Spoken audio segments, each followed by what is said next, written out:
100 country है ईसाई धर्म से रिलेटेड। अभी चूंकि बाद में वो आया, इस्लाम के बाद आया है, और ईसा मसीह को मानने वाले जो अनुयायी थे वो ईसाई कहलाए। ईसाइयों के देश में एक बड़ी आम बात देखने को मिलती है कि लगभग 100 कंट्री उनके हैं जहाँ पर ईसाई काफ़ी संख्या में, जिनमें लगभग 90 कंट्री ऐसे हैं, 90 देश ऐसे हैं जहाँ पर लगभग 100% पढ़ा लिखा लोग, मतलब वहाँ की जो साक्षरता दर है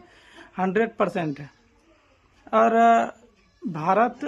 में खास करके मुसलमानों को जब देखा जाता है तो वो बहुत कम पढ़े लिखे होते हैं और काफ़ी पिछड़े स्तर से जुड़े हुए हैं। इनके पीछे शायद यही वजह रही है कि ईसाई धर्म इस्लाम से अलग होने के बावजूद भी अपने आप को काफ़ी डेवलप करा पाया, क्योंकि उन्होंने एजुकेशन अर्थात शिक्षा पर जोर दिया। जहाँ कुरान जैसे महाकाव्य और पवित्र ग्रंथ में खुदा के बाद सबसे अधिक बार इल्म का चर्चा हो और उसमें इल्म को ही कोई जगह ना दी जाए, तो कहीं ना कहीं आप अनुमान लगा सकते हैं कि इस्लाम धर्म का पीछे जाना और मुसलमानों का पिछड़ना किस कारण से हो पा रहा है।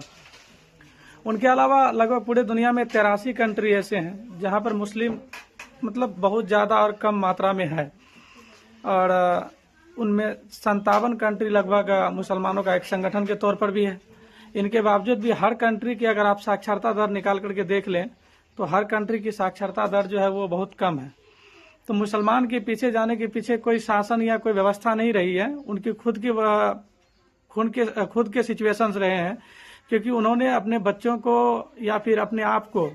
इल्म से दूर रखा। और जब तक आप गरीबी, बेरोजगारी और खास करके जब आप विकास के मार्ग में आपके यहाँ अगर बाधा हो, जब तक आप शिक्षा को नहीं लाएंगे, जब तक शिक्षा रूपी हथियार का इस्तेमाल नहीं करेंगे, तब तक आप विकास के मार्ग पर अग्रसर नहीं हो पाएंगे। तो तमाम लोगों से, ऐसा नहीं कि केवल मुस्लिम ही, तमाम लोगों से जरूर अपील होगी, एज ए शिक्षक हमारी अपील है कि आप शिक्षा ग्रहण करके और शिक्षित होकर के आप बिजनेस भी करेंगे तो आप बेहतर तरीके से चला पाएंगे। आप कोई इंस्टीट्यूट भी खोल करके चला सकते हैं, या फिर आप कोई अगर सेवा का भी कार्य करेंगे तो उनमें भी आपकी तरक्की ही रहेंगी। तो इसीलिए तमाम लोग और जो भी हमारे आवाज़ को इस सोशल मीडिया के मार्फत से सुन पा रहे हैं, तमाम लोग, आप लोग अपने अपने घर के तमाम सदस्य जो खास करके अभी जिनकी उम्र है पढ़ने लिखने की, जो जिनका उम्र हो चुका है काफ़ी, अगर वो बैठे हुए हैं तो कोई बात नहीं, लेकिन अगर आप मजदूरी करके और खेतों में खेती करके, इनके अलावा बाहर जा कर के खट करके दिल्ली पंजाब में मर करके अगर आप चाहते हैं कि आपके बच्चे भी